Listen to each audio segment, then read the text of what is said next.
Emotions related word meaning.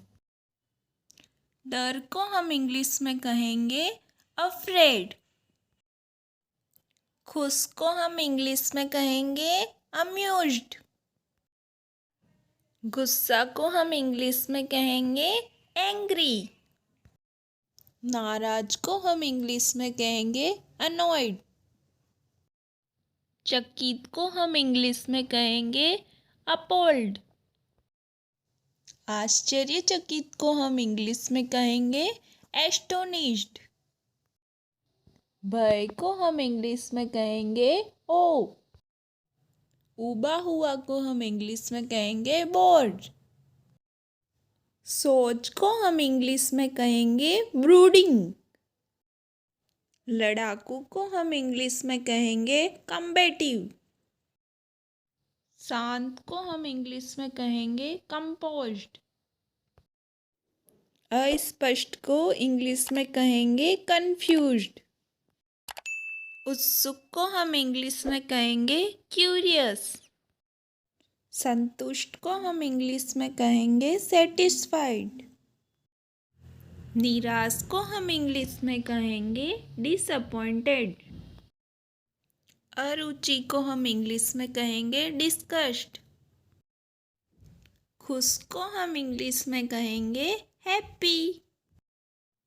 उदास को हम इंग्लिश में कहेंगे सैड। नफरत को हम इंग्लिश में कहेंगे हेट। खराब को हम इंग्लिश में कहेंगे बैड। चतुर को हम इंग्लिश में कहेंगे क्लेवर। सर्दी को हम इंग्लिश में कहेंगे कोल्ड। गर्मी को हम इंग्लिश में कहेंगे हॉट। भूखा को हम इंग्लिश में कहेंगे हंग्री। चोट को हम इंग्लिश में कहेंगे हर्ट।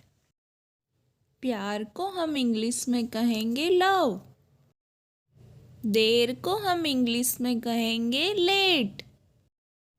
पागल को हम इंग्लिश में कहेंगे मैड। बेचैन को हम इंग्लिश में कहेंगे नर्वस। ठीक को हम इंग्लिश में कहेंगे ओके। चुप को हम इंग्लिश में कहेंगे क्वाइट। डरा हुआ को हम इंग्लिश में कहेंगे स्कैर्ड। शर्मीला को हम इंग्लिश में कहेंगे शाय। बीमार को हम इंग्लिश में कहेंगे सिक। सुस्त को हम इंग्लिश में कहेंगे स्लीपी। प्यासा को हम इंग्लिश में कहेंगे थ्रस्टी। थका हुआ को हम इंग्लिश में कहेंगे टायर्ड। अकेला को हम इंग्लिश में कहेंगे लोनली। घमंड को हम इंग्लिश में कहेंगे प्राउड। शक्तिशाली को हम इंग्लिश में कहेंगे एनर्जेटिक। बेवकूफ़ को हम इंग्लिश में कहेंगे स्टूपिड। चक्कर आना को हम इंग्लिश में कहेंगे डिजी। Thank you for watching. इसी तरह की मेरे नेक्स्ट वीडियो देखने के लिए मेरे चैनल को सब्सक्राइब करें।